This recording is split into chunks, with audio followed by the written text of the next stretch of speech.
أعوذ بالله من الشيطان الرجيم. بسم الله الرحمن الرحيم. إن الذين يخشون ربهم بالغيب لهم مغفرة وأجر كبير. وأسروا قولكم واجهروا به إنه عليم بذات الصدور. ألا يعلم من خلق وهو اللطيف الخبير.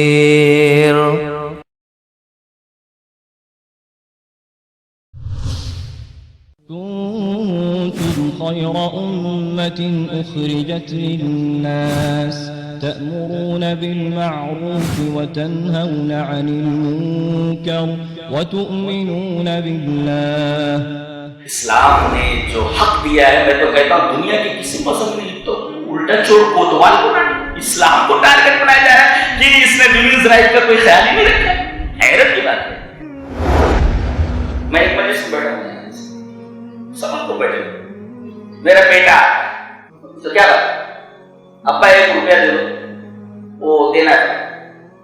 بات میں بالکل سن رہا، ابا 1 روپیہ دے دو، وہ دینا ہے. پھر بولتا ہے ابا 1 روپیہ دے دو، مجھے دینا ہے، جلدی جانا. کتنے روپے دینا اس کو؟ کتنے روپے دینا اس کو؟ 3 روپے دینے کہ 1 دینا؟ 1 ہی دینا ہے اس کو. 1 روپیہ مانگ رہا ہے وہ. 3 مرتبہ بولے گا 1000 بولے گا. مجلس ایک ہے اور دوسری مجلس میں جائیں گے 1 روپیہ مانگے گا تو 1 روپیہ اور زیادہ دینا پڑے گا. وہاں واقع ہوگی وہ. یہ تو سامنے کی بات ہے. کون سینس ہے یہ؟ الحمدللہ نحمدہ ونستعینہ ونستغفرہ ونعوذ باللہ من شرور انفسنا ومن سیئات اعمالنا من يهده الله فلا مضل له ومن يضلل فلا هادي له واشهد ان لا اله الا الله وحده لا شريك له واشهد ان محمدا عبده ورسوله. يا ايها الذين امنوا اتقوا الله حق تقاته ولا تموتن الا وانتم مسلمون. يا ايها الناس اتقوا ربكم الذي خلقكم من نفس واحدة وخلق منها زوجها وبث منهما رجالا كثيرا ونساء واتقوا الله الذي تساءلون به والأرحام إن الله كان عليكم رقيبا. يا أيها الذين آمنوا اتقوا الله وقولوا قولا سديدا يصلح لكم أعمالكم ويغفر لكم ذنوبكم ومن يطع الله ورسوله فقد فاز فوزا عظيما. أما بعد فإن خير الحديث كتاب الله وخير الهدي هدي محمد صلى الله عليه وسلم وشر الأمور محدثاتها وكل محدثة بدعة وكل بدعة ضلالة والضلالة في النار. أعوذ بالله من الشيطان الرجيم. بسم الله الرحمن الرحيم. ومن آياته أن خلق لكم من أنفسكم أزواجا لتسكنوا إليها وجعل بينكم مودة ورحمة إن في ذلك لآيات لقوم يتفكرون. محترم صدر اجلاس، حضرات علماء کرام، محترم بزرگوں، نوجوان بھائیوں، پیارے بچوں، خواتین اسلام، آج کل پورے ہندوستان میں بطور خاص میڈیا کا ایک برننگ ٹاپک ہے ویمنز رائٹس، عورتوں کا حقوق.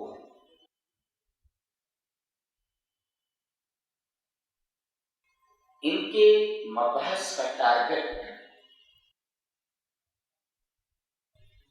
اسلام ہے. وہ یہ ثابت کرنے کو تلے ہوئے ہیں کہ اسلام عورتوں کے حقوق کو سلب کر رہا ہے. ان کے حقوق نہیں ادا کر رہا ہے. حقیقت کیا ہے ہم آپ کے سامنے اس حقیقت کو لانا چاہتے ہیں۔ حقیقت یہ کہ اسلام نے عورتوں کو ویمنز رائٹس اس وقت دیے جب عورتوں کا کوئی حق سرے سے تسلیم ہی نہیں کیا جاتا۔ پوری دنیا میں انہیں ہیومن نہیں تھنگ مانا جاتا تھا، تھنگ، چیز۔ ظاہر ہے کہ کوئی چیز اگر تھنگ کے درجے میں ہو، چیز کے درجے میں ہو، تو اسے بیچا جا سکتا ہے، خریدا جا سکتا ہے، پاؤں کی چوٹی بنا کر رکھا جا سکتا ہے، قتل کر دیا جا سکتا ہے، زندہ جلا دیا جا سکتا ہے، توڑ پھوڑ کیا جا سکتا ہے، توڑا جا سکتا ہے، پھوڑا جا سکتا ہے۔ جب وہ چیز ہے تو وہ چیز کی کیا ہے؟ اسلام نے عورتوں کو حقوق اس وقت دیے جب عورتوں کو ہیومن، انسان نہیں بلکہ تھنگ سمجھا جاتا، چیز سمجھا جاتا۔ یہ کیا بات ہے؟ در حقیقت اسلام کے اوپر عورتوں کے حقوق کو لے کر جو اعتراضات اٹھائے جا رہے ہیں اور جو لوگ اٹھا رہے ہیں وہ اسلام کی الف سے واقف نہیں۔ اسلام نے عورت کو سب سے پہلا حق جو دیا وہ اس کے وجود کا حق ہے۔ نوٹ کیا جائے، اس کے وجود کا حق ہے۔ اس سرزمین پر اسے زندہ رہنے کا کوئی حق نہیں تھا۔ تو زمین کا بوجھ ہے، تجھے زمین پر نہیں رہنا چاہیے۔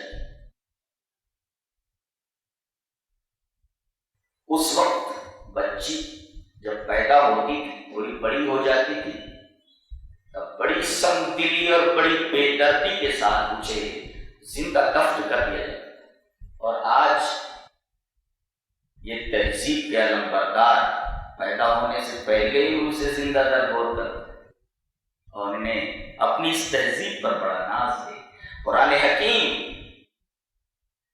عورت کے وجود کا حق تسلیم کرتے ہوئے، اسے وجود کا حق دیتے ہوئے کہتا ہے وَإِذَا الْمَوْءُودَةُ سُئِلَتْ بِأَيِّ ذَنبٍ قُتِلَتْ، کل قیامت کے دن اس بچی سے سوال کیا جائے گا جسے زندہ دفن کر دیا گیا تھا، زندہ درگور کر دیا گیا، کہ تجھے کس جرم کی پاداش میں، تجھے کس خطا کے عوض قتل کیا گیا تھا۔ قرآن حکیم نے پہلے اسے وجود کا حق دیا اور اس کے بعد دوسرا حق اسے معاشرتی حق دیا۔ فرمایا گیا وَعَاشِرُوهُنَّ بِالْمَعْرُوفِ، ان کے ساتھ زندگی گزارو معروف کے ساتھ، اچھائیوں کے ساتھ۔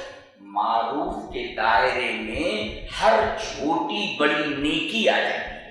گویا عورتوں کے ساتھ ہر چھوٹی بڑی نیکی کرو، ہر چھوٹا بڑا احسان کرو۔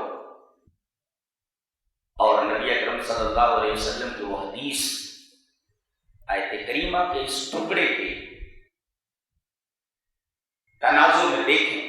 حدیث اس طرح وعن ابی ہریرہ رضی اللہ تعالی عنہ عن النبی صلی اللہ علیہ وسلم قال من كان يؤمن بالله واليوم الآخر فلا يؤذي جاره واستوصوا بالنساء خيرا فإنهن خلقن من ضلع وإن أعوج شيء في الضلع أعلاه فإن ذهبت تقيمه كسرته وإن تركته لم يزل أعوج فاستوصوا بالنساء خيرا۔ رواه البخاری فی کتاب النکاح۔ حضرت امام بخاری اس حدیث پاک کو ایسے ہی کتاب النکاح کے اندر لائے۔ اس حدیث پاک سے میں بڑا پیارا استدلال کرنے جا رہا ہوں، ذہن نشین کرو۔ حضرت ابو ہریرہ فرماتے ہیں کہ نبی اکرم صلی اللہ علیہ وسلم نے ارشاد فرمایا تم میں سے جو کوئی اللہ اور مرنے کے بعد کی زندگی پر یقین رکھتا ہے اسے چاہیے کہ وہ اپنے پڑوسی کو تکلیف نہ دے.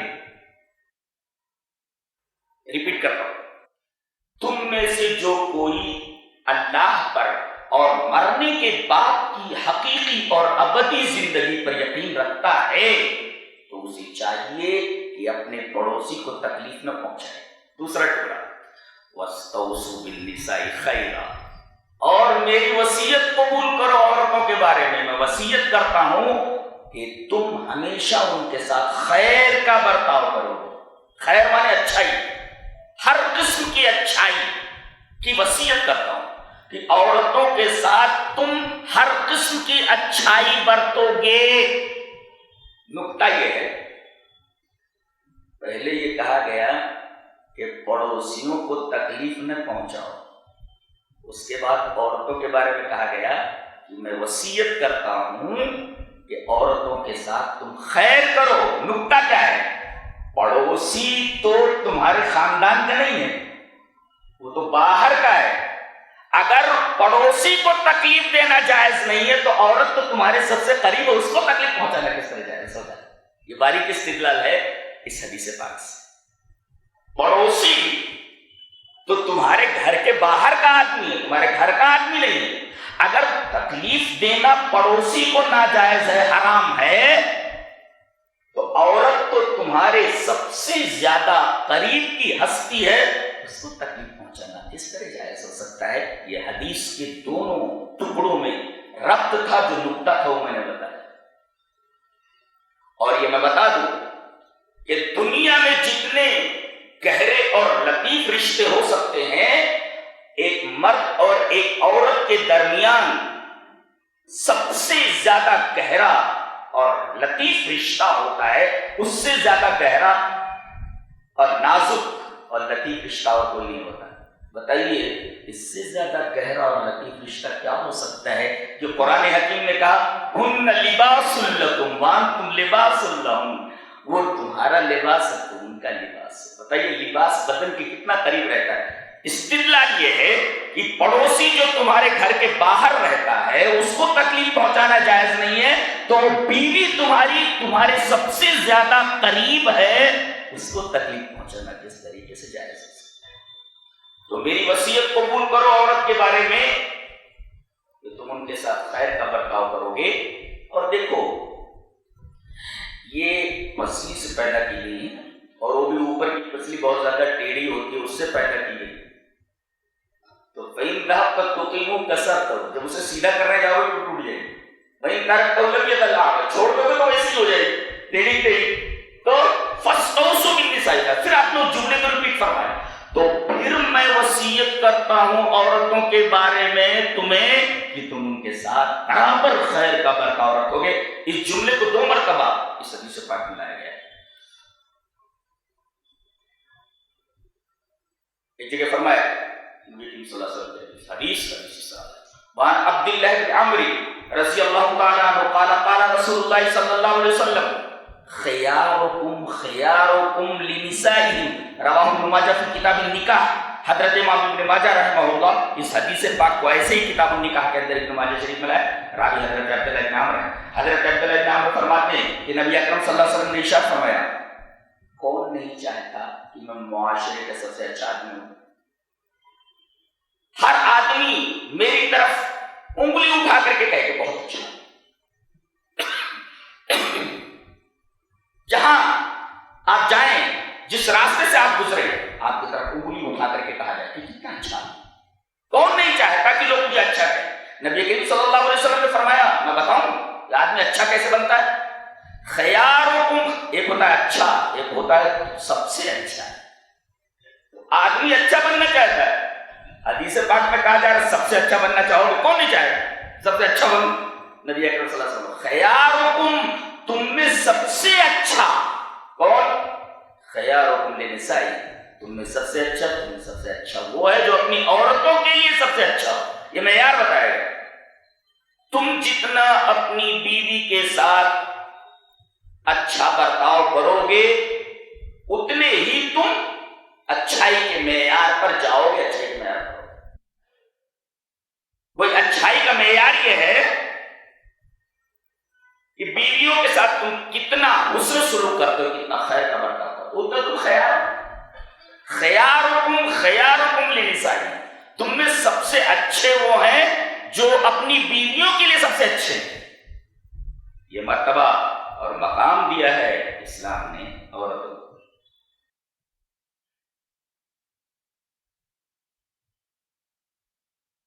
مرد اور عورت, ایک حدیث پاک میں کہا گیا کہ عورت کا درجہ اگر وہ ماں کے منصب پر ہے تو مرد سے 3 گنا اس کا درجہ بڑھا ہوا. دلیل یہ حدیث پاک. وعن ابی ہریرہ رضی اللہ تعالی عنہ قال جاء رجل الى النبي صلى الله عليه وسلم فقال يا رسول الله من احق الناس بحسن صحابتي قال امك قال ثم من قال امك قال ثم من قال امك قال ثم من قال ثم ابوك. رواه البخاری فی کتاب الادب.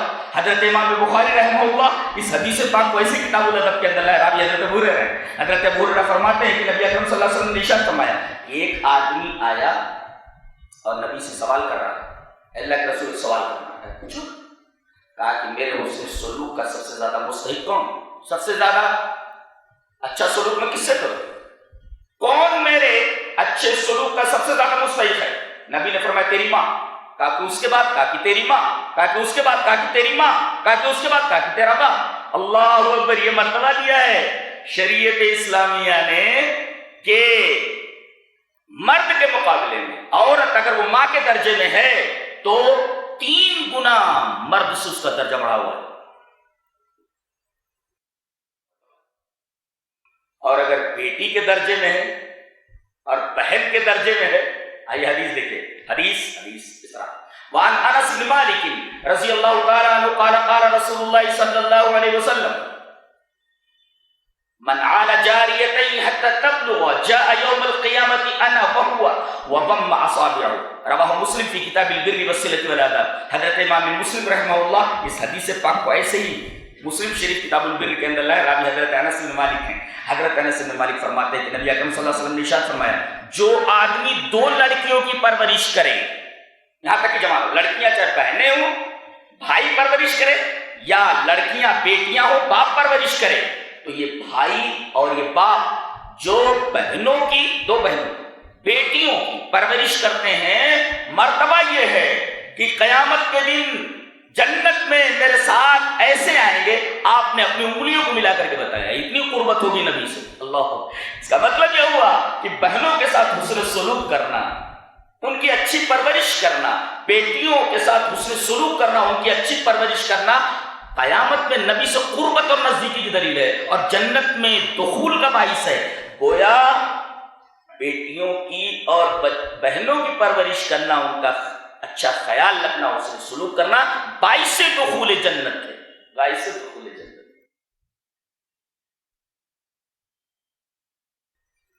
یہاں تک کہ اللہ کے رسول صلی اللہ علیہ وسلم نے ماں کی بہن, خالہ, ماں تو ماں ہے, ماں کی بہن جو آپ کے ساتھ نہیں رہتی تو کہیں دوسری جگہ ہے, لیکن ماں کی بہن ہے, دونوں کا خونی رشتہ ہے. اللہ تبارک و تعالیٰ نے اپنے رسول کے ذریعے ہم تک یہ بات پہنچائی ہے, ماں تو ماں ہے. خالہ کا درجہ جاننا چاہتے ہو؟ حدیث اس طرح. وعن البراء بن عازب رضی اللہ تعالیٰ عنہ قال قال رسول اللہ صلی اللہ علیہ وسلم الخالۃ بمنزلۃ الام. رواہ الترمذی فی کتاب البر والصلۃ والآداب. حضرت امام ترمذی رحمہ اللہ اس حدیث پاک کو ایسے ہی ابواب البر والصلۃ والآداب کے اندر راوی حضرت براء بن عازب ہیں. حضرت براء بن عازب فرماتے ہیں, نام رکھنا چاہیے, بہت پیارے پیارے نام ہیں. ایک مسور, اچھا نام, ایک ہے عازب, رکھنا چاہیے, عین الف ز ب, بہت خوبصورت نام رکھنا چاہیے. حضرت براء بن عازب فرماتے ہیں کہ نبی اکرم صلی اللہ علیہ وسلم نے ارشاد فرمایا کہ خالہ ماں کے مرتبے میں ہے. اس کا مطلب جس طریقے سے ماں تو ماں ہے, اس کے ساتھ حسن و سلوک تو کیا ہی جائے گا, خالہ بھی ماں کے منزلے میں. یہ مقام ہے عورت کا جو اسلام نے دیا ہے. یہ معاشرتی حق ہے جو اسلام نے ہمیں عطا کیا. دینی حق, یہاں تو یہ ہے کہ بھئی عورتیں دین کے معاملے میں مردوں سے الگ ہیں, وہ مسجد میں نہ آئے. آج سارا کا سارا پرابلم اسی وجہ سے کہ عورتوں کو مسجدوں میں نہیں آنا دیا جا رہا ہے، اور باقاعدہ اس کے خلاف مہم چلائی جا رہی ہے، جبکہ اسلام بالکل اس کے خلاف ہے اور حدیث اس کے اپوزٹ بات کرتی ہے. دلیل یہ حدیث پاک وعن ابن عمر رضی اللہ تعالی عنہ ان رسول اللہ صلی اللہ علیہ وسلم قال لا تمنعوا اماء الله ان يصلين في المسجد فقال ابن له انا لنمنعهن فقال فغضب غضبا شديدا وقال احدثك عن رسول الله صلى الله عليه وسلم وتقول انا لنمنعهن رواه ابن ماجہ فی کتاب المقدمہ فی باب اتباع سنت رسول اللہ صلی اللہ علیہ وسلم. امام ابن ماجہ رحمہ اللہ اس کو کتاب المقدمہ ہی ملائے. راوی حضرت عبداللہ ابن عمر، حضرت عبداللہ ابن عمر فرماتے ہیں کہ نبی اکرم صلی اللہ علیہ وسلم نے ارشاد فرمایا کہ تم لوگ اللہ کی باندیوں کو یعنی عورتوں کو مسجدوں میں آنے سے نہ روکو. حضرت عبداللہ ابن عمر کے ایک بیٹے کہنے لگے ہم تو روکیں گے، ماحول بڑا خراب ہو گیا، ماحول بڑا خراب ہے، نبی کا زمانہ نہیں رہا،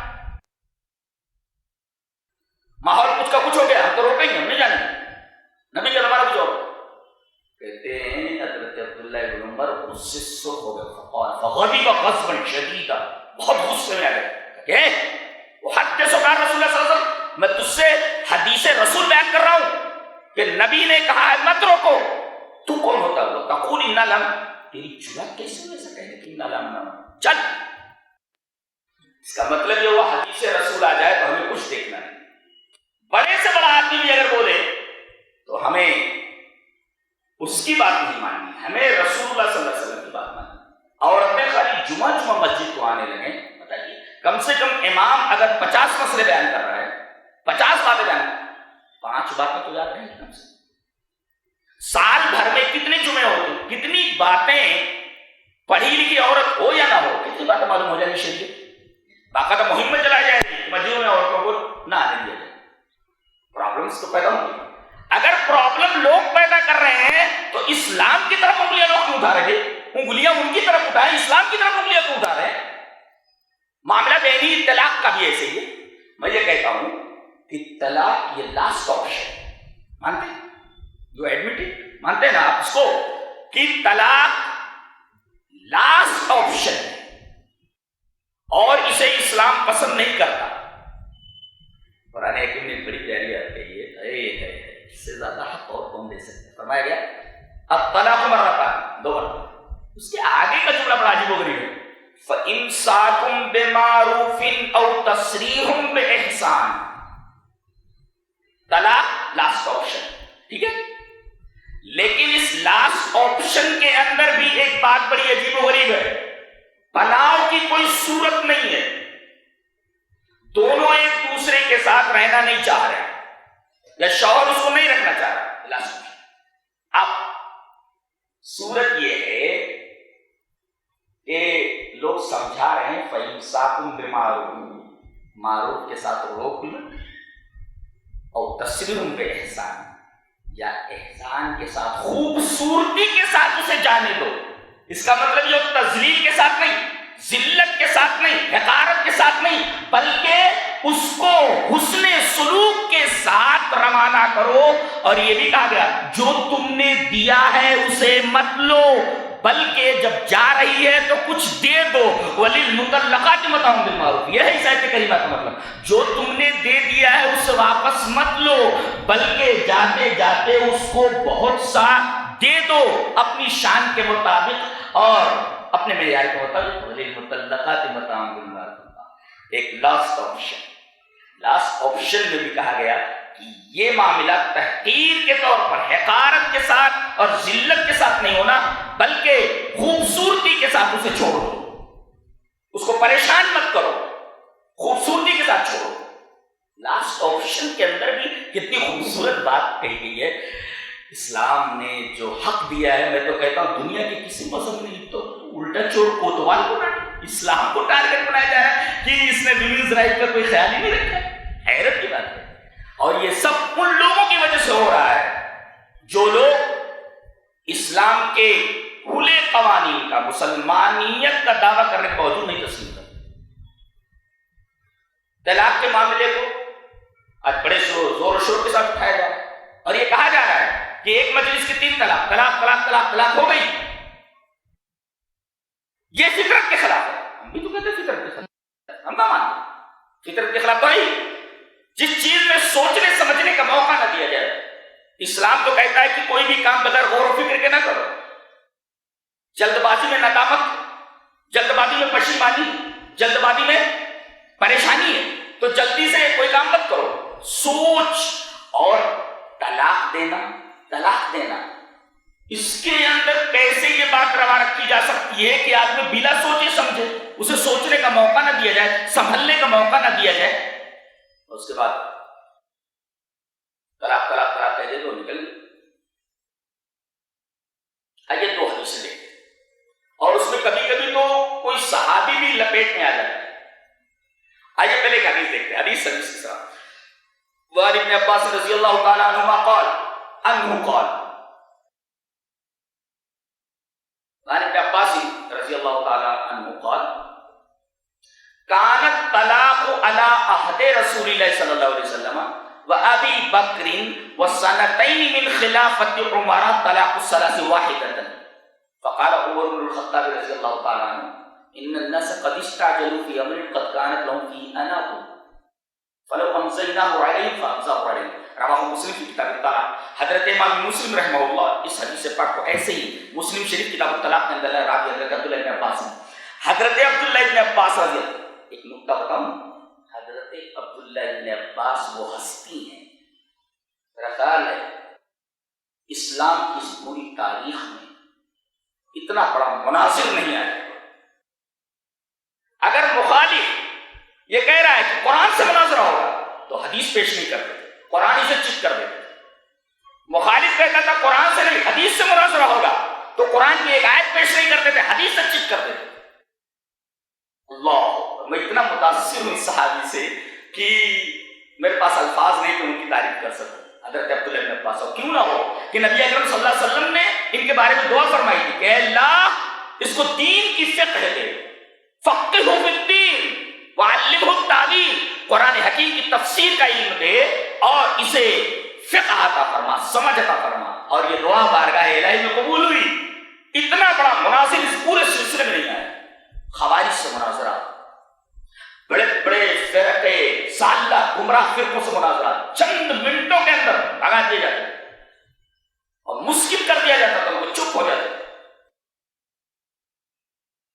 انہی سے یہ حدیث مروی ہے۔ اور عجیب بات ہے، ایک اور حدیث جو طلاقی کے تعلق سے انہی سے مروی ہے۔ اب بتائیے ان سے مروی یہ حدیث ہے، ان حدیثوں کو یہ روایت کرتے ہیں، بتائیے کتنی زبردست نظر ہوگی اس آدمی کی اس حقیقت کے اوپر کہ طلاق حقیقت میں ہے کیا۔ آئیے پہلی حدیث جو میں نے پڑھی عبداللہ ابن عباس کی، حضرت عبداللہ ابن عباس فرماتے ہیں کہ طلاق نبی کے زمانے میں، طلاق حضرت صدیق کے زمانے میں، وَسَنَتَيْنِ مِنْ خِلَافَةِ عُمَرَ، حضرت عمر کی خلافت کے ابتدائی 2 سال میں حضرت عمر بھی کہتے تھے طلاق الثلاث واحدۃ، 3 طلاق ایک ہوتی ہے۔ اب کہتے ہیں حضرت عمر کی بات نہیں مانتے ہیں، ارے بھائی تم نہیں مانتے ہو، پہلے یہ فیصلہ کرو کہ حضرت عمر کے ابتدائی خلافت کے 2 سالوں کے اندر جو فیصلہ تھا وہ صحیح تھا یا بعد والا صحیح تھا، پہلے یہ فیصلہ کر لو، اس کے بعد ہم سے مناظرہ کرو، ہم سے بحث کرو۔ یہ تو ہے نا، کانت طلاق علی عہد رسول اللہ صلی اللہ علیہ وسلم، نبی کے زمانے میں ایک 3 طلاق ایک، وابی بکر، ابو بکر کے دور خلافت میں 3 طلاق ایک، وسنتین من خلافت عمر، حضرت عمر کے دور خلافت کی ابتدائی 2 سالوں میں حضرت عمر بھی فیصلہ کرتے تھے کہ 3 طلاق ایک ہے۔ پہلے فیصلہ کر کے آؤ کہ پہلے 2 سالوں کے یہ جو فیصلے تھے وہ صحیح ہے یا بعد کے فیصلے صحیح ہیں، اس کے بعد ہم سے بات کرو۔ اور ایک بات اور بولتا ہوں، نبی کے زمانے میں 3 طلاق ایک، حضرت عمر کہیں اگر بات میں کہ 3 طلاق 3 ہو جاتی ہے تو کیا حضرت عمر کا یہ فعل نبی کے فعل کا اور قول کا ناسخ ہو سکتا ہے؟ کوئی صحابی نبی کے قول اور فعل کو منسوخ کر سکتا ہے؟ قطعاً نہیں۔ وہ بات کسی مصلحت پر مبنی ہوگی اور مسئلہ کے بنا پر حاکم ایسا کر سکتا ہے، عام لوگ نہیں کر سکتے، حاکم ایسا کر سکتا ہے۔ مثال سعودی عرب نے کہا ہندوستان کا ہر مسلمان ہر سال حج کے لیے جا سکتا ہے، لیکن اگر حکومت سعودیہ یہ کہتے کہ ایک مرتبہ جو حج کر چکا ہے فلاں آدمی، اب اس کو 5 سال حج کرنے کی اجازت نہیں دی جائے گی، آپ بھی صحیح ہے اگر نہ کریں اور وہ بھی صحیح، ان کا یہ فیصلہ غلط نہیں ہے، اس لیے کیپیسٹی نہیں ہے ان کے پاس۔ تو اگر وہ منع کرتے کسی نیک کام سے تو ان کے پاس کیپیسٹی نہیں ہے، یہ حکم عارضی، وقتی اور ہنگامی ہے۔ اسی طریقے سے حضرت عمر کا جو فیصلہ تھا وہ عورتوں کے حق میں تھا کہ لوگ طلاق جس میں تاخیر ہونی چاہیے تھی تاجیل کرنے لگے تھے، ان الناس قد استعجلوا فی امر۔ تو حضرت عمر کے زمانے میں 3 طلاق، بعد میں بھی 3 طلاقیں ایک ہی مانی جاتی رہی۔ یہ تو حضرت عمر کے زمانے میں وقتی اور عارضی اور ہنگامی طور پر، تعزیری طور پر کچھ نہ کیا تھا، اور کسی صحابی کا فعل وقتی اور ہنگامی ہوتا، ابدی نہیں ہوتا۔ نبی کا قول و فعل اور آپ کی حدیث ابدی ہوتی ہے قیامت تک کے لیے۔ اور یہ یاد رکھو کہ کسی صحابی کا، کسی امام کا قول و فعل نبی کے قول و فعل کا ناسخ نہیں ہو سکتا کہ اس کو منسوخ کر دو، اس لیے کہ نبی کے اوپر وحی اترتی ہے، صحابی کے اوپر وحی نہیں اترتی کہ وہ فیصلہ کرے اور اس کا قول و فعل نبی کے قول و فعل کا ناسخ ہو سکے، نبی کی حدیث کا ناسخ ہو سکے۔ دوسری حدیث جس میں بالکل صراحت ہے اس کا، وہ حدیث پڑھ لیتے ہیں، حدیث کے ساتھ، یہ بھی عبداللہ بن عباس سے۔ وعن عبداللہ بن عباس رضی اللہ تعالیٰ عنہما قال طلق رکانۃ بن عبد یزید اخو المطلب امرأته 3 في مجلس واحد فحزن عليها حزنا شديدا قال فسأله رسول الله صلى الله عليه وسلم كيف طلقتها؟ قال طلقت 3 قال فقال في مجلس واحد؟ قال نعم قال فإنما هي تلك واحدة قال فارجع إن شئت قال فرجع فكان ابن عباس يرى أنما الطلاق عند كل طهر رواہ احمد فی مسند۔ حضرت امام احمد بن حنبل رحمہ اللہ اس حدیث پاک کو ایسے ہی مسند احمد کے اندر لائے حضرت امام احمد، اور علامہ البانی نے اس حدیث کو صحیح کہا۔ حضرت عبداللہ بن عباس نے اس روایت کرا دی۔ حضرت عبداللہ بن عباس فرماتے ہیں کہ رکانہ نام کے ایک صحابی نے نبی کے زمانے میں اپنی بیوی کو 3 طلاق دی، امرأتہ 3 طلاق دی، فی مجلس واحد، ایک ہی مجلس میں طلاق طلاق طلاق ایسا دے۔ فحزن علیہ حزن شدید، بیوی بہت اچھی غمگین ہو رہی ہے، کیا ہو گیا، ایک مجلس میں 3 طلاق ہوئی، بھاگے آئے، اللہ کے رسول غضب ہو گیا، کیا ہوا؟ کہا کہ میں نے اپنی بیوی کو 3 طلاق دے دیا ہے۔ آپ نے کلیئر کیا اس کو، قال، راوی کہتے ہیں کہ فقال، آپ نے پوچھا فی مجلس واحد، آپ نے پوچھا کیف طلقتها، کیسے طلاق دیا؟ قال طلقت 3 طلاق دے دی۔ قال فقال فی مجلس واحد، ایک مجلس میں بولا طلاق طلاق طلاق۔ قال انما هي تلك واحدة، یہ ایک ہی ہے۔ کیا مطلب؟ جیسے مبتدا اور خبر ہوتی ہے، سبجیکٹ اینڈ پریڈیکیٹ، تو جیسے انا بشر، میں ایک انسان، میں ایک انسان، انا بشر، انا مبتدا ہے سبجیکٹ اور بشر ہے پریڈیکیٹ، انا بشر، میں ایک انسان۔ اب انما لے آئیں گے، انما انا بشر، میں انسان ہی ہوں، انما کا مفاد ہے۔ اب دیکھیں یہاں تلک واحد ہے یا تلک واحد ہے، یا مبتدا اول ہے اور تلک مبتدا ثانی ہے اور واحدۃ اس کی خبر ہے، تو مبتدا ثانی اپنی خبر سے مل کر جملہ اس کا خبریہ ہو کر یہ خبر ہوگی مبتدا اول ہے کی۔ اس کا مطلب مبتدا اور خبر پہ انما داخل ہے تو اس کا مفاد یہ ہے کہ حصر ہو جائے، انما کا مفاد حصر ہے، تو انما ہی تلک واحدۃ، یہ جو طلاق ہے ایک مجلس کی وہ ایک ہی ہے۔ دنیا کا کوئی عالم اس کے خلاف اس کا ترجمہ کرے گا تو غلط ہوگا، اس کے خلاف ترجمہ کیا ہی نہیں جا سکتا، کوئی بھی عالم کسی مسلک کا اس کے خلاف ترجمہ کر ہی نہیں سکتا۔ اگر ترجمہ کرے گا گرامیٹیکلی وہ ترجمہ غلط ہوگا اور لائق اعتبار نہیں ہوگا۔ اور آپ نے آگے فرمایا فرجع ان شئت، اگر چاہے تو رجوع کر لے، جا کر ابھی وہ تیرے نکاح میں رجوع کر لے۔ قال فرجع، ابھی کہتے رجوع کر لیا جا کر اس نے اس عورت سے۔ وکان ابن عباس، اتنا بڑا فقیہ میں نے کہا کہ حضرت ابن عباس کا مسلک یہ ہے ابن عباس جیسے مناظر کا، وکان ابن عباس یرا انما الطلاق عند كل طہر، حضرت ابن عباس کا یہ منہج ہے اور حضرت ابن عباس کی یہ رائے ہے کیا کہ طلاق ہر طہر کے وقت ہونی چاہیے، ایک طلاق ایک ہی مجلس میں طلاق چاہے ایک ہو چاہے 10 ہو چاہے 50 ہو چاہے 50 ہو۔ میں ایک مجلس میں بیٹھا ہوں، سب کو بیٹھے، میرا بیٹا تو کیا بات ابا 1 روپیہ دے دو، وہ دینا ہے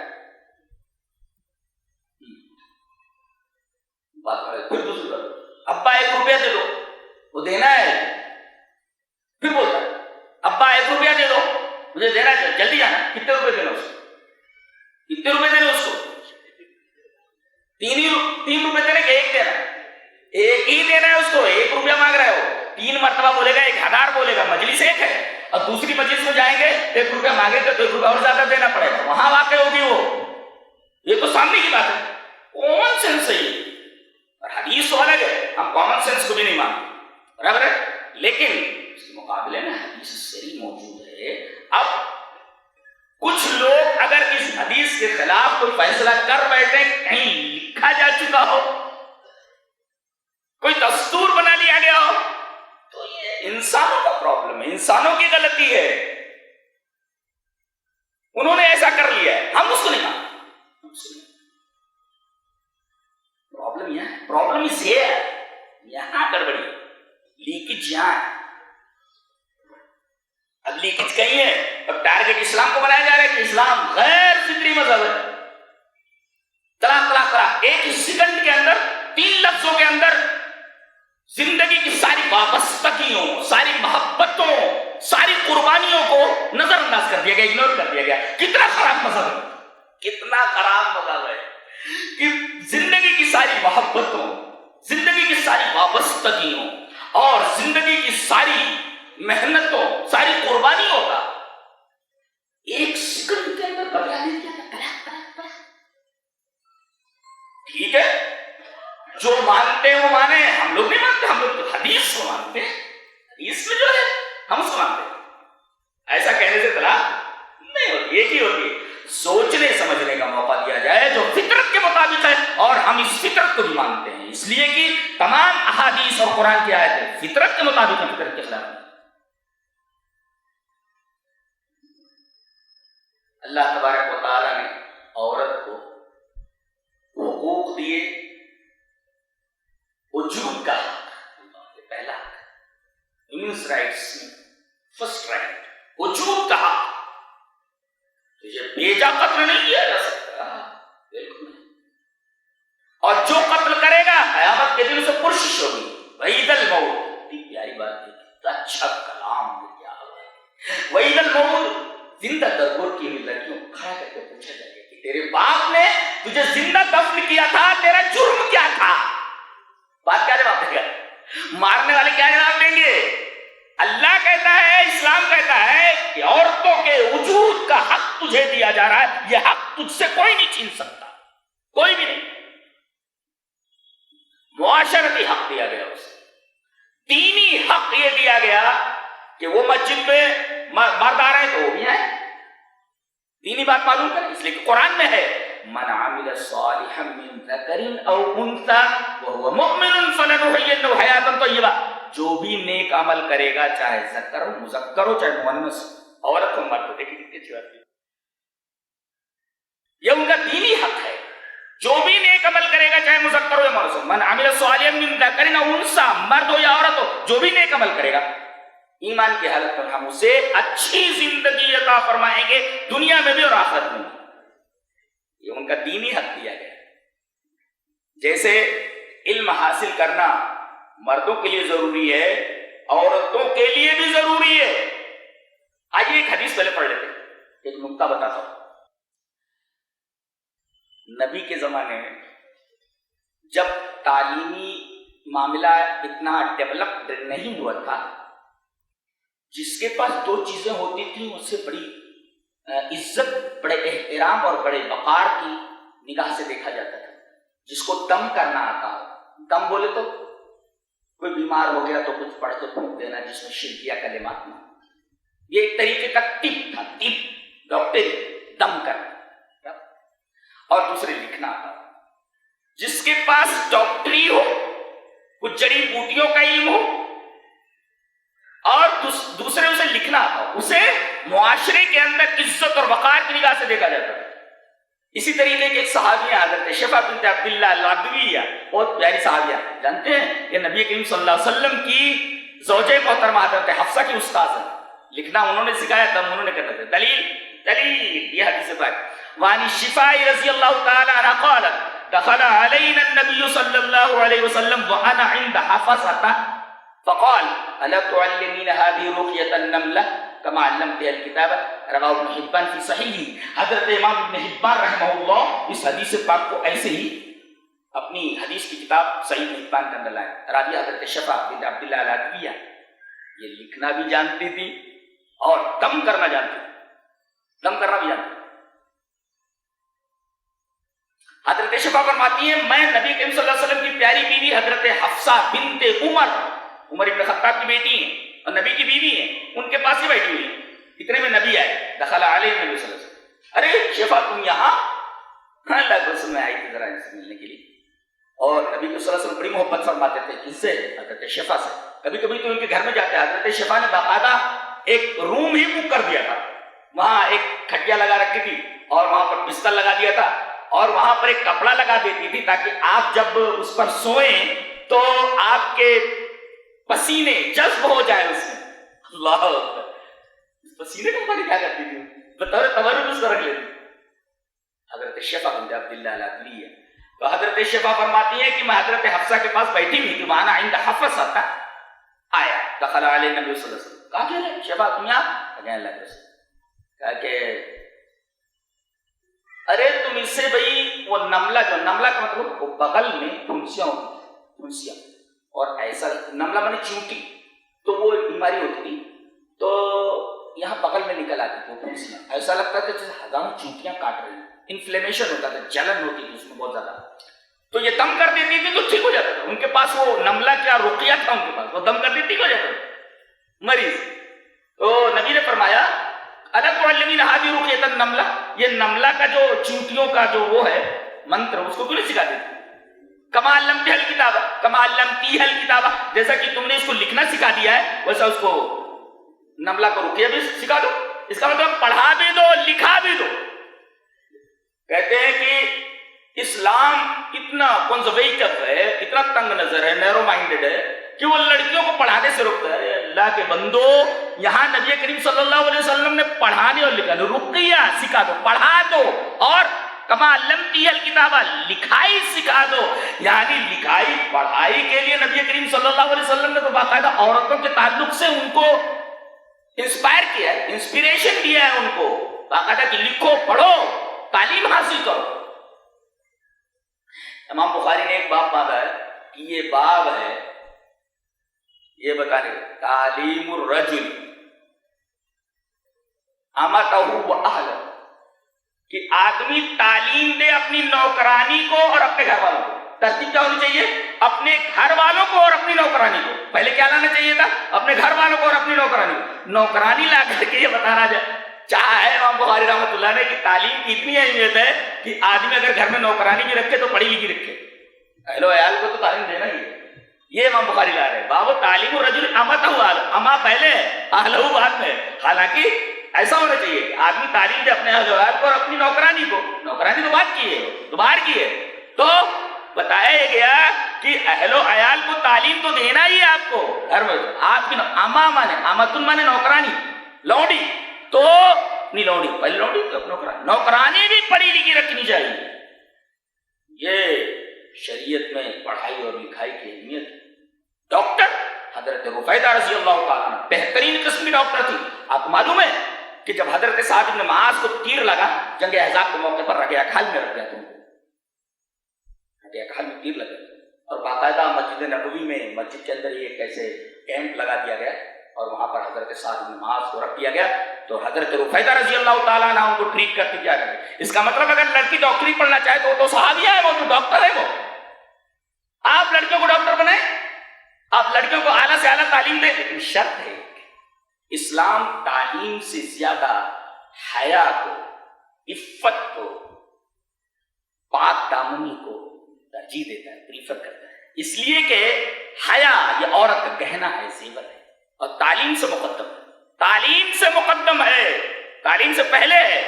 ارے وہ تعلیم جو عورت کو حیا نہ دے سکے، عفت نہ دے سکے، اور وہ تعلیم جو عورت کو پاک دامن نہ رہنے دے، اس تعلیم کا کیا فائدہ ہے؟ سب سے بڑی چیز تو چھین لی گئی اس سے، تعلیم سے کیا فائدہ؟ جو عورت کی سب سے عظیم چیز چھین لے، ہمارے ہاں حیا کی بڑی قدر و قیمت ہے۔ میں آپ کو بتاؤں اتنی اہمیت ہے حیا کی، قرآن حکیم میں کہا گیا والذین یرمون المحصنات الغافلات المؤمنات، جو لوگ تہمت لگاتے ہیں کسی مومنہ عورت پر، تو بلم یاتوا باربعۃ شہداء، 4 گواہ لا سکے، فجلدوہم 80 جلدہ، 80 کوڑے لگو۔ یعنی عورت کی پاک دامنی کا، اس کی حیا کا اتنا عظیم تصور ہے کہ اگر کوئی تہمت لگا دے کسی لڑکی پر تو 80 کوڑے مارے جائیں، کھال اتار دی جائے، اور اگر کوئی ریپ کر دے، عصمت دری کر دے، فنش۔ اگر شادی شدہ ہے تو فنش، ختم، اور اگر شادی شدہ نہیں ہے کتنے کوڑے مارے جائیں؟ 100، پوری کی پوری کھال اتار دی جائے۔ اللہ، میں کہتا ہوں کہ یہ سارے قوانین عورتوں کے حق میں تو ہیں۔ کوئی بری نگاہ ڈالے، کوئی بری نگاہ ڈالے تو اس کے لیے کیا ہے؟ کہا گیا بالکل نہیں، آپ نہیں دیکھ سکتے بری نگاہ۔ قل للمؤمنات یغضضن من ابصارهن ویحفظن فروجهن، آپ مومنہ عورتوں سے کہہ دیجیے تو اپنی نگاہ نکلے۔ وقل للمؤمنین یغضوا من ابصارهم، مومن مردوں سے کہہ دیجیے تو اپنی نگاہ نیچے رکھنا۔ آپ بری نگاہ سے دیکھ نہیں سکتے، نگاہ نیچے رکھو، اور تہمت نہیں لگا سکتے، 80 کوڑے مارے جائیں گے تم کو۔ اور اگر تم اس کی عصمت کو، پاک دامنی کو تار تار کر دیتے ہو تو تمہیں اس صفحے ہستی پر رہنے کا حق نہیں دیا جائے گا، تمہیں قتل کر دیا جائے گا۔ یہ عورت کا مقام ہے جو اسلام نے دیا ہے۔ اور ایک بات اور بولتا ہوں میں، قرآن حکیم نے کہا نساؤکم حرث لکم، تمہاری عورتیں تمہارے لیے کھیتی ہیں۔ اس کا مطلب پتہ نہیں کیا لے لیا گیا، حرث مانے کھیتی۔ بتاؤ کہ جو غلہ ہم لوگ کھاتے ہیں کہ اگر وہ غلہ نہ ہو تو ہم زندہ رہ پائیں گے؟ 2 دن بھی نہیں، مر جائیں گے آپ، بغیر غلہ کھائے ہوئے آپ مر جائیں گے۔ پتہ یہ چلا کہ مرد صرف کسان ہے، کسان، عورت کھیتی ہے۔ گویا کہ نسل آئندہ کی بقا کی ضامن عورت ہے، اور تم جو زندہ ہو عورت کی وجہ سے زندہ ہو۔ علامہ اقبال نے صحیح کہا، وجود زن سے ہے تصویر کائنات میں رنگ، آج جو کچھ رنگ ہے اس کائنات کے اندر صرف عورت کی وجہ سے، اس لیے کہ وہ حرث ہے، کھیتی ہے، اور کھیتی کے اندر اگر پیداوار نہ، ارے 1 سال اگر پانی نہیں برستا ہے تو اس کو سوکھا گرست گھوشت کر دیا جاتا ہے، گھوشت کر دیا جاتا ہے، یہ سوکھا پڑے گا، کچھ پیدا نہیں ہوا۔ اگر عورتیں تمہارے لیے کھیتی ہیں، اور ایک بات اور، کھیتی میں سب کچھ پیدا ہوتا ہے، تمہارا لڑکا، تمہاری بیٹی، جو تمہارے آنکھوں کا نور ہے۔ اولاد کے لیے آدمی کتنا ترستا ہے، میرے بڑھاپے کا سہارا، نبیوں نے دعا مانگی رب ہب لی من الصالحین، اور حنا حضرت مریم کی والدہ نے دعا مانگی، مریم پیدا ہو، مریم پیدا ہو۔ تو کیا مقام ہے حضرت مریم کا آپ کو معلوم؟ حضرت عیسیٰ علیہ السلام کی ماں ہے، بغیر باپ کے پیدا ہوئے، یہ حضرت مریم کا مقام۔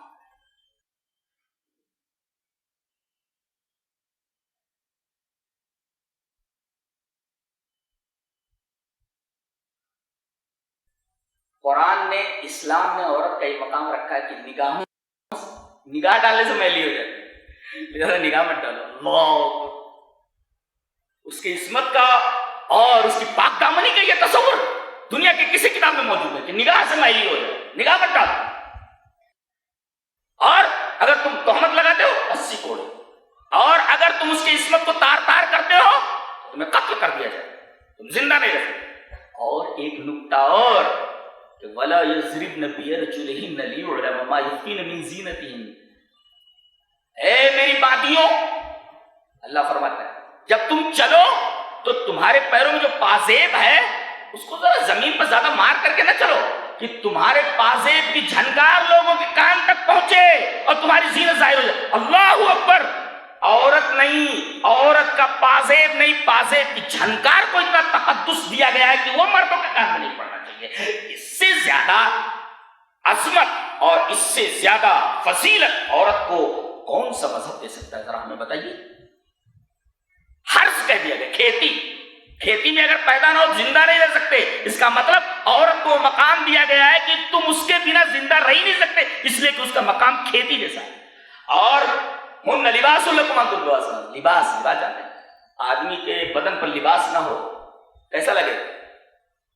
ننگا پونگا کیسے دکھتا ہے؟ تو ہن لباس لکم وانتم لباس لہم. لباس زینت ہوتا ہے. لباس تم کو سردیوں میں گرمیوں میں پروٹیکٹ کرتا ہے، یعنی تمہارے سکھ تم کا ساتھ ہے. اللہ. اب آپ لباس کے اوپر غور کرتے جائیں تو طرح طرح کے زاویے نظر آئیں گے آپ کو، اور وہ تمام زاویے بتاتے ہیں کہ عورت کی کیا فضیلت ہے. لباس پر خالی غور کرتے جائیے. تو یہ رہا اس کا معاشرتی ایک وجود کا حق، ایک معاشرہ، ایک معاشی حق. معاشیت سمجھتے ہیں؟ عورت کو تو پہلے ترکے میں سے حصہ نہیں دیا جاتا تھا. قرآن حکیم میں فرمایا گیا للرجال نصیب مما ترک الوالدان والاقربون وللنساء نصیب. دیکھیے وہی جملہ جو مردوں کے لیے دہرایا گیا، مردوں کے لیے کہا گیا، وہی جملہ بیانی عورتوں کے لیے ریپیٹ کیا گیا. حالانکہ ایک ہی جملے میں کام چل سکتا تھا کہ عورتوں اور مردوں کا اتنا ہی حصہ ہے جو ترکہ والدین نے یا اقربا نے چھوڑا وغیرہ، لیکن عورتوں کے لیے الگ کوئی جملہ استعمال کیا. دیکھیے غور سے، للرجال نصیب مما ترک الوالدان والاقربون ہو گیا. اب آگے وللنساء نصیب مما ترک الوالدان والاقربون. دیکھیے مستقل جملہ استعمال کیا گیا. پتہ یہ چلا کہ جس طریقے سے ترکے میں مستقل حق مردوں کا ہے، اسی طریقے سے مستقل حق عورتوں کا ہے. یہ کب دیا گیا؟ جب تہذیب اتنی آراستہ نہیں رہی تھی، تبھی یہ دے دیا گیا تھا کہ اس میں. اور کہتے ہیں کہ ترکے میں آدھا دیا جاتا ہے. اس میں غور نہیں کیا. یہ لوگ عربی بھی نہیں جانتے، میں تو عربی کا طالب علم ہوں. دیکھیے تقسیم کا معیار مرد کا حصہ نہیں بنایا گیا، عورتوں کا حصہ بنایا گیا. نہیں سمجھ میں آیا؟ تقسیم کا معیار مردوں کا حصہ نہیں، عورتوں کے حصے کو تقسیم کا معیار بنایا گیا. یوں کہا گیا للذکر مثل حظ الانثیین. کیا کہا گیا؟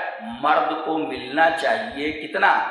عورتوں کے 2 حصے کے برابر. معیار کیا ہے؟ عورتوں کا حصہ نہ کہ مرد کا حصہ. نہیں سمجھ آیا؟ پھر سے سمجھا. یہ نہیں کہا گیا کہ عورت کو ملنا چاہیے مرد کا آدھا، ایسا نہیں ہے، بلکہ یہ کہا گیا مرد کو ملنا چاہیے عورتوں کے 2 حصے کے برابر. تو معیار کیا ہے؟ عورتوں کا حصہ معیار بنایا گیا ہے. یہ ایک فضیلت ہے جس سے عورتوں کا نقص اس جو نکالا جا رہا تھا، اسی سے اس کی فضیلت ظاہر ہو رہی کہ تقسیم کا معیار عورتوں کے حصے کو بنایا گیا. مثل حظ الانثیین یہ معیار ہے. اور دوسرے اس میں کون سا عورتوں کا حق مارا جا رہا ہے؟ یہ تو عین فطرت ہے. اس لیے کہ اگر بیٹی ہے تو باپ کی کفالت میں ہے، باپ اس کی کفالت کرے گا. اسے پیسہ نہیں کمانا ہے، اسے پیسہ نہیں خرچ کرنا ایک. اور دوسرے اگر شادی ہو گئی تو پورا خرچ نان نفقہ برداشت کرے گا کون؟ شوہر. جی. اور اگر ماں ہے تو بیٹا. یہاں تک کہ ماں باپ کو زکات تک نہیں دی جا سکتی، اپنے اصل خرچے میں سے آپ اس کو دیجیے. جی. تو پیسہ کہاں خرچ کرنا پڑ رہا ہے؟ کس کو؟ عورت کو. بیٹی ہے تو باپ خرچہ کر رہا ہے، بیوی ہے تو شوہر خرچہ کر رہا ہے، ماں ہے تو بیٹا خرچہ کر رہا ہے. پیسہ کہاں لگ رہا ہے؟ اس کو سارا خرچ تو مرد کے ذمے، پھر بھی آدھا اس کو دیا جا رہا ہے. یہ الٹا چور کوتوال کو ڈانٹے. یہ عجیب بات ہے، آنکھوں میں دھول جھونکنے کی کوشش کی جا رہی ہے. الحمدللہ ثم الحمدللہ میں نے اس بات کو واضح کر دیا. یہ غلط اعتراض ہے. اس کو آدھا مل رہا وہی بہت ہے، بہت زیادہ مل رہا ہے. میں کہتا ہوں بہت زیادہ، اس لیے کہ اس کے پاس خرچ نہیں. سارا خرچ تو مرد کے ذمے ہے. کہیں سے بھی لاؤ خرچ کرو.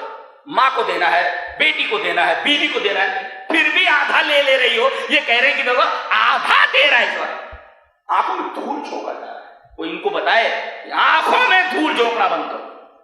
غلط بات. تو یہ دینی حق دیا گیا، معاشرتی حق دیا گیا، ایک حق اور رہ گیا، معاشی حق. اس کے اوپر معاشی حق پر بات چل رہی ہے.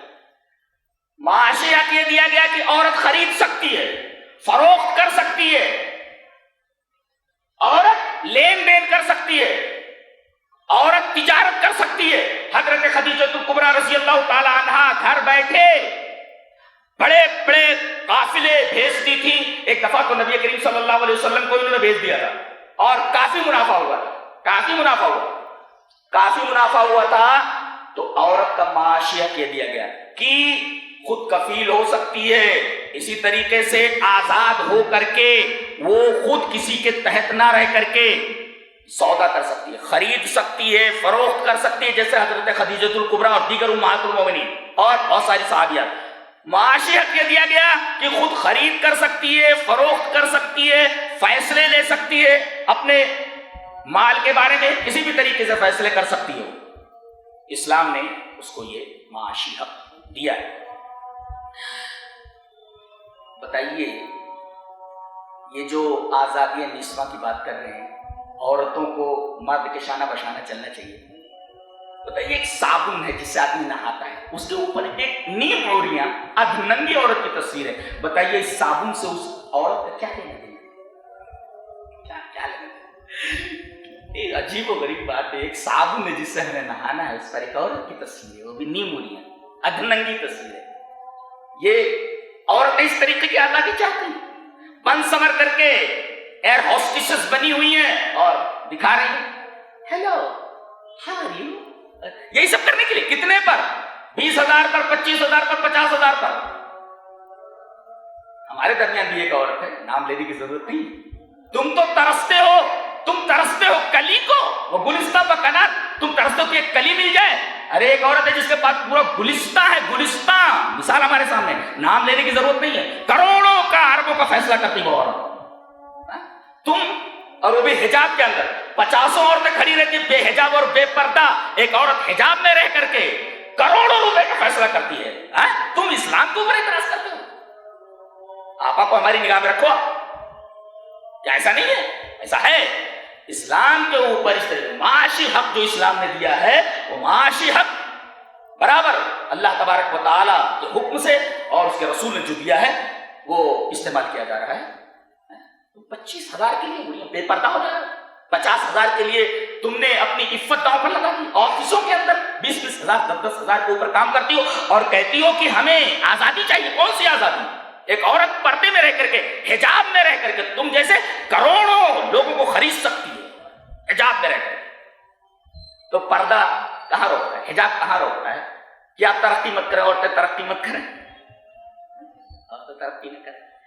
تو اسلام نے عورت کو وجود کا حق دیا، معاشرتی حق دیا، دینی حق دیا اور اسی طریقے سے معاشی حق دیا. کیا کیا حق نہیں دیے؟ حقوق دیے ہیں. میرا خیال ہے ختم کر دینا چاہیے جی.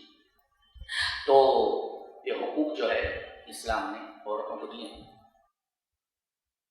اور ایک بات آپ کو بڑی عجیب و غریب بتا دوں. پہلے وہ حدیث سناتا ہوں، بڑی پیاری حدیث لے کر جاؤ. حدیث اس طرح وعن ابی ہریرہ رضی اللہ تعالی عنہ قال اتى جبريل النبي صلى الله عليه وسلم فقال يا رسول الله هذه خديجة قد أتت معها إناء فيه إدام أو طعام أو شراب فإذا هي أتتك فقرأ عليه السلام من ربها ومني وبشرها ببيت في الجنة من قصب لا صخب فيها ولا نصب. رواه البخاری في کتاب المناقب. حضرت امام بخاری رحمہ اللہ اس حدیث پاک کو ایسے ہی کتاب المناقب کے اندر لائے. راوی جیسا کہ معلوم ہوا حضرت ابو ہریرہ رضی اللہ تعالیٰ عنہ. حضرت ابو ہریرہ فرماتے ہیں کہ نبی کریم صلی اللہ علیہ وسلم بیٹھے ہوئے ہیں، اتنے میں جبرائیل آئے. بیٹھ السلام علیکم وعلیکم السلام. کہا کہ اللہ کے رسول میں آ رہا تھا تو دیکھا کہ آپ کی بیوی آ رہی ہے حضرت خدیجہ. آدھی خدیجہ تو قد اتت، خدیجہ تو کبریٰ آ رہی ہے. کہا کہ چل کیا بات؟ کہا کہ ماہ اناء فیہ ادام او طعام او شراب. ان کے ہاتھ میں ایک برتن ہے، انا مینس برتن فیہ ادام، اس کے اندر سالن ہے یا کھانے کی کوئی چیز ہے، طعام اور شراب یا پینے کی چیز ہے. پتہ یہ چلا کہ جبرائیل جیسے فرشتے کو بھی غیب کا علم نہیں. یہاں بڑے بڑے ٹٹوجے بابا سڑے گلے بیچارے مہینوں نہاتے نہیں، کھڑے ہو جائیں تو پاس 1 میل سے بدبو آئے ان کے بدن سے. کہتے ہمارے پاس موقع نہیں، جو بتاتے تھے کہ فلاں چیز کہاں چھپی ہوئی. حضرت جبرائیل آ رہے ہیں اور وہ حضرت خدیجہ کبریٰ کے پاس سے گزرے ہیں اور دیکھا کہ ان کے ہاتھ میں برتن ہے، لیکن وہ یہ نہیں بتا پا رہے ہیں کہ کیا چیز ہے. وہ کہہ رہے ہیں برتن میں یا تو سالن ہے یا پھر کھانے کی کوئی چیز ہے یا پینے، ایگزیکٹ نہیں بتا پا رہے ہیں. قیاس سے وہ بھی کہہ رہے ہیں، اس کا مطلب فرشتوں کو بھی غیب کا علم نہیں، یہ چیز ہے کہ موکل کو علم ہو. یہ پاس سے حضرت جبرائیل یہ بتا نہیں پا رہے ہیں کہ اس برتن میں کیا ہے، تو یہ موکل کیسے بتا سکتا ہے کہ فلاں چیز کہاں کری ہوئی. کہا کہ اللہ کے رسول آپ کی بیوی خدیجہ کبریٰ آ رہی ہیں. ما حینا کی ادام ہوتا، او جو ہوتا ہے عربی میں وہ شک کے لیے آتا ہے، یا یہ آپ بھی بولتے ہیں نا، یا ایسا ہے یا ویسا ہے، شک کے لیے تو آتا ہی ہے. اور جب وہ آ جائیں فَإِذَا هِيَ أَتَكَّ، وہ تو آ رہی ہیں، جب آئیں فَقْرَ عَلَيْهَا السَّلَامَ مِن رَبِّهَا، تو ان سے کہیے کہ ان کے رب نے عرش اعظم سے انہیں سلام بھیجا. یہ عورت جو آ رہی ہے ان سے کہیے کہ عرش اعظم پر مستوی ہستی نے ان کو سلام بھیجا ہے. اللہ، اگر یہ عورت دیکھیے اللہ سلام بھیجا ہے، کیا مرتبہ کیا مقام ہے، اس سے بڑا مرتبہ عورت اور کیا ہو سکتا ہے. سبحان اللہ. حضرت خدیجہ کبریٰ کے تعلق سے آپ ان کی محبت آپ کے دلوں میں ہونی چاہیے بہت زیادہ. قدم قدم پر نبی کریم صلی اللہ علیہ وسلم کا ساتھ دیا. اللہ تبارک و تعالیٰ نے ارشاد فرمایا وَوَجَدَكَ ضَالًّا فَهَدَىٰ وَوَجَدَكَ عَائِلًا فَأَغْنَىٰ، ہم نے آپ کو مفلس پایا، آپ کے پاس پیسے وغیرہ نہیں تھے اور آپ کو اللہ کی راہ میں دین کی خدمت کے لیے پیسوں کی ضرورت تھی. ایک طرف مین پاور صحابہ کرام، دوسری طرف پیسوں کی ضرورت. ہم نے خدیجہ کبریٰ کو لگا دیا اور اس عورت نے تن من دھن، بہت بڑی تاجرہ تھی، سب کچھ اللہ کی راہ میں قربان کر دیا اور جنت لے. بہت خوش نصیب عورتیں ہوتی ہیں. یہ تو بیچاری دنیا کے لیے مر رہی ہیں، پاؤڈر لالی لگا کر کے ننگے ہو کر کے سب کر رہی ہیں. ان کے ہاتھوں مرنے کے بعد کا کوئی تصور ہے نہیں. موت کی سرحد پر سارا معاملہ ختم، آگے شننے. ہمارے یہاں تو مطلب یہ ہے کہ موت کو سمجھا ہے غافل، اختتام زندگی ہے یہ شام زندگی، صبح دوام زندگی. موت کو تم اختتامی زندگی سمجھتے ہو؟ ارے غافل، ارے بے وقوف. یہیں سے تو جہاں اس عارضی زندگی کی شام ہوتی ہے، سورج ڈوبتا ہے، وہیں سے ابدی زندگی کا سورج طلوع ہوتا ہے. حقیقت میں 60-70 سالہ زندگی کوئی زندگی نہیں، کوئی مطلب نہیں ہے. ابدی زندگی تو موت کے بعد ملنے والی ہے. اور دیکھو کیسی عورتیں تھیں، انہوں نے اللہ اور اس کے رسول کے لیے اپنا سب کچھ، اتنی بڑی تاجرہ ہے، اتنی بڑی پیسے والی ہے، سب کچھ اس نے اللہ کے راستے میں لگا دیا. وَوَجَدَكَ عَائِلًا فَأَغْنَىٰ. مفسرین نے لکھا ہے کہ اس آیت کریمہ کا مصداق حضرت خدیجہ کبریٰ ہے. اللہ نے فرمایا ہم نے آپ کو غریب پایا لیکن غنی کر دیا. کس کے ذریعے؟ حضرت خدیجہ کبریٰ کے ذریعے. انہوں نے سب کچھ اللہ کی راہ میں دے دیا. تو جب وہ آ جائیں تو پہلے یہ کہیے کہ رب نے انہیں سلام بھیجا ہے عرش اعظم سے. میرا تو ایسے دل دھڑکنے لگتا ہے جو اس حدیث کو پڑھتا ہوں. رب کسی کو سلام بھیجا، کتنی عجیب و غریب بات ہے، میری سمجھ سے باہر ہے. فقرہ علیہ السلام من ربها، جبرائیل کہہ رہے ہیں کہ عرش اعظم سے اللہ نے خدیجہ کبریٰ کو سلام بھیجا ہے. تو پہلے اللہ کا سلام بول منی، پھر اس کے بعد میرا سلام بول دیجیے کہ جبرائیل سلام کہہ رہے ہیں. جبرائیل سلام وبشرها ببیت فی الجنہ، اور خوشخبری دیتی ہے کہ جنت میں اللہ نے ان کے لیے من قصب، موتیوں کا ایک گھر تیار کیا. یاقوت کا قصب مانے یاقوت، روبی کا گھر تیار کر رکھا ہے، یاقوت کا، جس کے اندر نہ کوئی شور ہے نہ کوئی تھکن ہے. ایک بات بولتا ہوں، یہ تھکن کا لفظ کیوں استعمال کیا گیا؟ آدمی کے پاس پیسہ بھی بہت آ جاتا ہے لیکن وہ پیسوں کی وجہ سے بھی اور آرام کی وجہ سے بھی تھک جاتا ہے، بیٹھے بیٹھے تھک جاتا ہے. آرام بھی بہت زیادہ آدمی کو تھکا دیتا ہے. آدمی کو کسی چیز کی تکلیف نہ ہو، پیسوں کی تکلیف نہ ہو، آدمی پھر بھی تھک جاتا ہے. غریب تو تھکتا ہی ہے، پیسے والا بھی تھک جاتا ہے، بور ہو جاتا ہے، جس کو بورڈم کہتے ہیں. تو کہا گیا اتنی نعمتیں ملنے کے بعد بھی جنت میں آدمی بورڈم کا شکار نہیں ہوتا. بورڈم نہیں ہوگا، بور نہیں ہوگا وہاں پہ. کتنی بڑی بات. کہا کہ وہاں نہ کوئی شور ہوگا، نوائزس نہیں، اور نہ وہاں بورڈم. ان دونوں چیزوں پہ گزر نہیں ہوگا. کتنی پیاری زندگی. اور یاقوت کے گھر کی بشارت دی. یہ حضرت خدیجہ کبریٰ رضی اللہ تعالیٰ عنہ. اللہ تبارک و تعالیٰ نے اسلام میں کیا مقام دیا ہے. اللہ اکبر. تو بہت ساری باتوں پر گفتگو ہو چکی.